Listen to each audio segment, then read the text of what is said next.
Hey, yo, what up? It's your man KevEZE, man, representing WWG, you feel me? Hey, man, Smackdown went down. It done went down, man.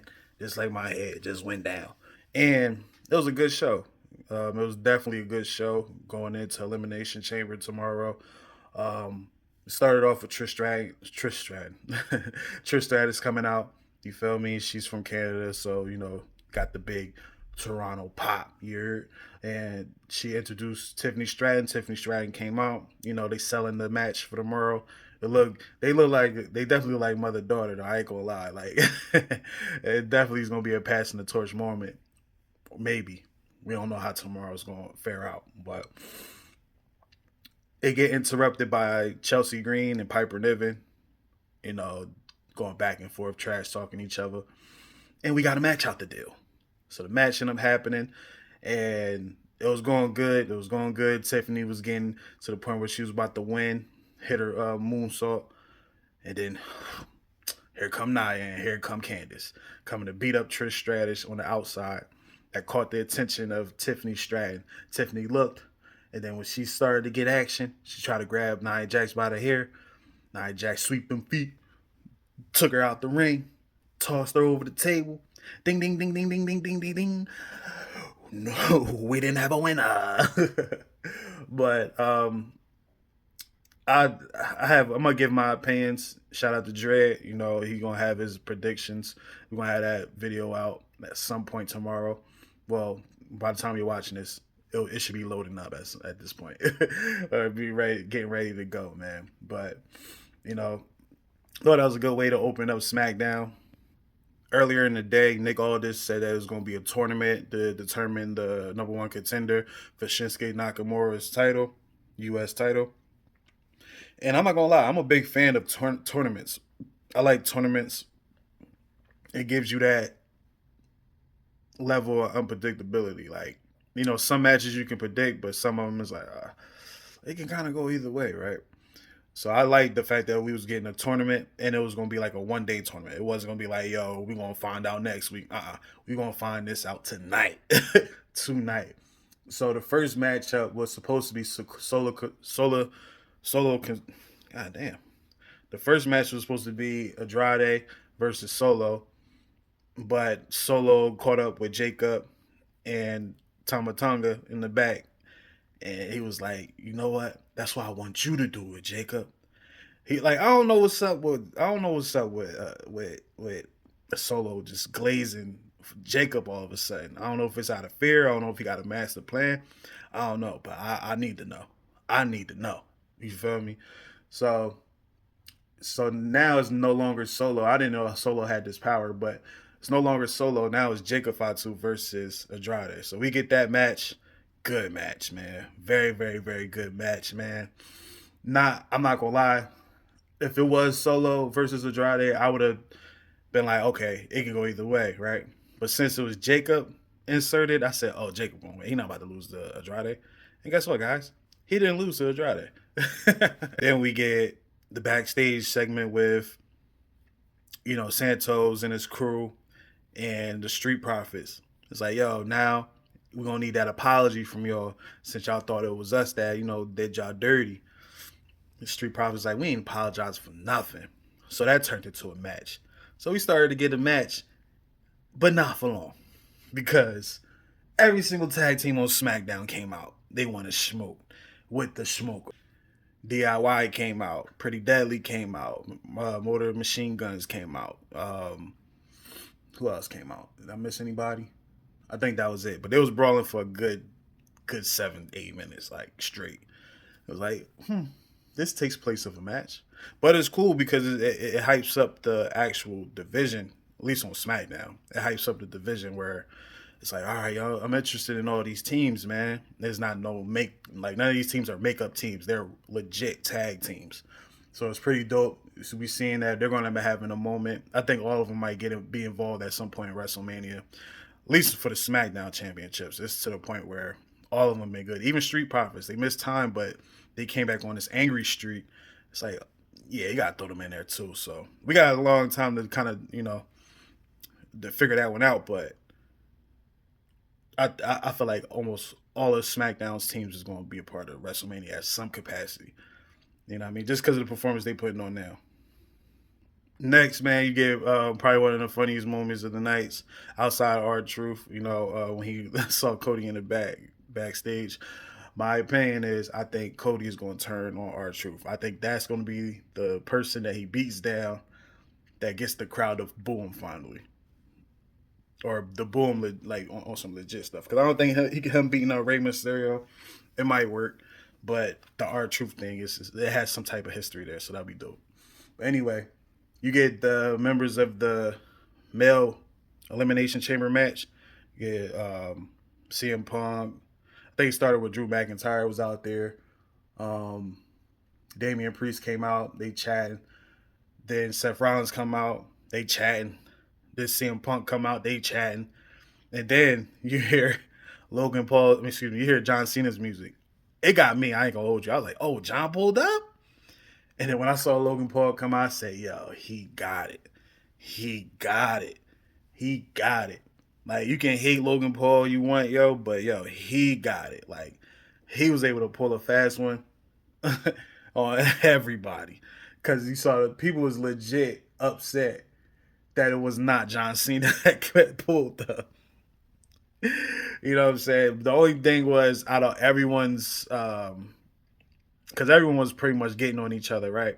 But out of everyone's, Logan Paul was probably the corniest, right?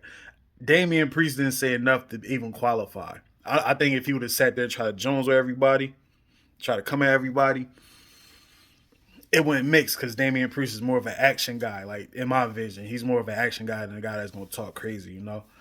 So he chilled for the most part. He said something to Drew, but it was legit. Like, whatever he said to Drew was legit because he cashed in on his ass. You know what I mean? So, but that was a good segment, getting people pumped for the Elimination Chamber. And throughout the night, you know, you seen people talking about what Cody should do. You seen a couple of members from there talk to Cody like what he should do. Throughout this whole episode, it was like scenes of Cody like, yo, what you gonna do? You gonna ride with the Rock or not? You know? Cody's selling it well. He's selling it real well. It's like, yo, he looks like he made the decision already and he's not fully accepting it yet. You know what I mean? But we're gonna find out today, right? We're gonna find out later today. You feel me? So next you get Sami Zayn cutting a promo, and then you have Kevin Owens at Elimination Chamber cutting a promo. They're going back and forth. It's not too much to really talk about when it comes to Kevin and Sami. Honestly, Kevin and Sami don't really need a story. You just be like, yo, they got a match coming. Like, oh, all right, bet I'm invested. But this time around, they made it for some. It's like they can make their rivalry seem new every time. Like this time feels new. Um, to sum it up, though, what this promo battle was about was Kevin Owens basically said, um, when something happens to you, I'm not gonna help your family. I'm not gonna help your kids. And then Sami Zayn, on the other hand, saying, "Well, your kids and them ain't gonna forgive me." So you see the difference there. I heard a rumor it was like, "Yo, Sammy might go heel off of Kevin Owens," but I'm like, "Nah, Kevin Owens is in his bag as a heel. Like, he's in his bag right now. It's not time. It's not time to do it. If you're gonna make Sammy a heel, do it after WrestleMania. Man, do it with someone else." You know what I'm saying? But I'm interested in the match because I want to see how far they're going to take it. Um, Kevin Owens, to me, is one of the best workers. He's one of the best wrestlers out there. It's not You're not gonna find too many bad Kevin Owens matches. You're not gonna find too many bad Sami Zayn matches. So I'm looking forward to that just off of the chemistry they have with each other. And then, I just want to see how far it goes. I want to see how far it goes. Then after that, man, you have Braun Strowman versus Carmelo Hayes qualifying for the U.S. title match, and it was good, man. It was good. You got Solo came out. Solo came out trying to interfere. Braun Strowman put hands on him first, so there was no disqualification there. And then Carmelo Hayes pulled a Eddie Guerrero. He took the chair, batted on the ground twice, on the mat twice, threw it in Braun Strowman's hand, fell to the ground. Ref, ref, ref. Ding, ding, ding, ding, ding, ding, ding. Winner, Carmelo Hayes. Disqualifications. Yeah, that was dope to bring back. That's nostalgia. That was total nostalgia, man. It's good to see Carmelo Hayes getting wins regardless, man. I was waiting for them to do something with him, on the main roster, man. Carmelo Hayes is he's him. So Carmelo Hayes ended up winning that match. Now you have Liv Morgan, Raquel Rodriguez with Roxanne Perez going against Naomi, Bianca, and Bailey. Now watching this match, it's like, oh, okay, all right, bet. Bailey, Bianca, and Naomi should win. End up not being that, man. And the crazy part is, the person that got the pin was Roxanne Perez.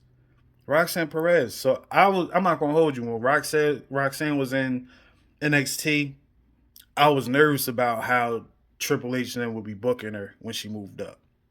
Seeing how she's being booked, being the Iron Woman in the Royal Rumble, being a part of the Elimination Chamber, getting the win tonight.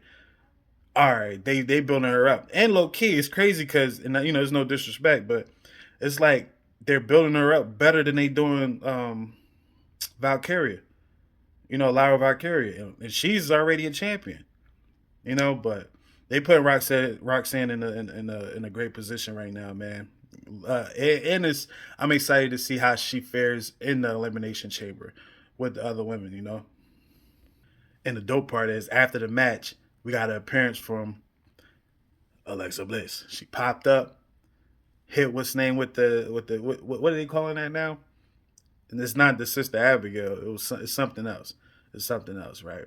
It's a play off of Bray Wyatt's move. Rest in peace, man. But she hit her with that, and it's like, yo, oh snap, we forgot Alexa Bliss was a part of this thing.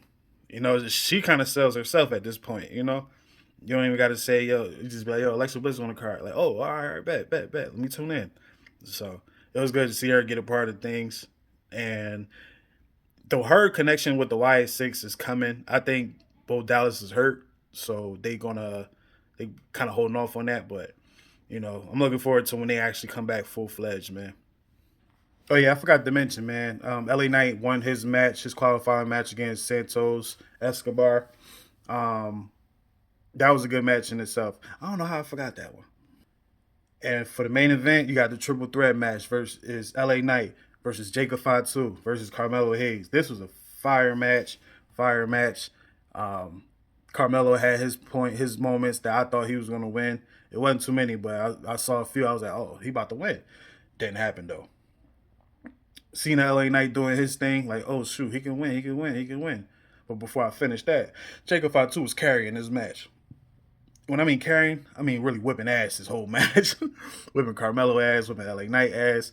Um, it was getting towards the end of the match, and that's when Jacob Fatu was getting ready to put Carmelo out of his misery. He low key did, is that when he went to go down to actually, pin him, and Jacob did it. His ring awareness is very high. Is very high. If you understand what I'm talking about, then you understand what I'm talking about. But his ring awareness is very high for that spot. But LA Knight ended up pulling Jacob Fatu out the ring, going in there and getting the 1-2-3 over Carmelo Hayes. So we're gonna get that rematch, LA Knight versus Shinsuke Nakamura. It might not hit like that, but it may. I honestly feel like I don't want to say they dropped the ball. They could have done a lot more on Shinsuke's end to make this whole thing interesting. Because Shinsuke, all he got to do is cut them promos. That's all he got to do is cut them promos once a week. You feel me? And then he do that. Like, we invested. But when you don't have him on the show at all, or you have him in the back just creeping, some people might not be paying attention to that. But it is what it is, man. I thought SmackDown was a good show. Very, very good show going into Elimination Chamber. Now it's your man KevEZE. That's the warm up. You feel me? Like, I know you looking at my shirt, just joint type drunk. It's all good. It's nighttime. I'm about to go to bed. You feel me? But be on the lookout. Elimination Chamber prediction. Me and Dread.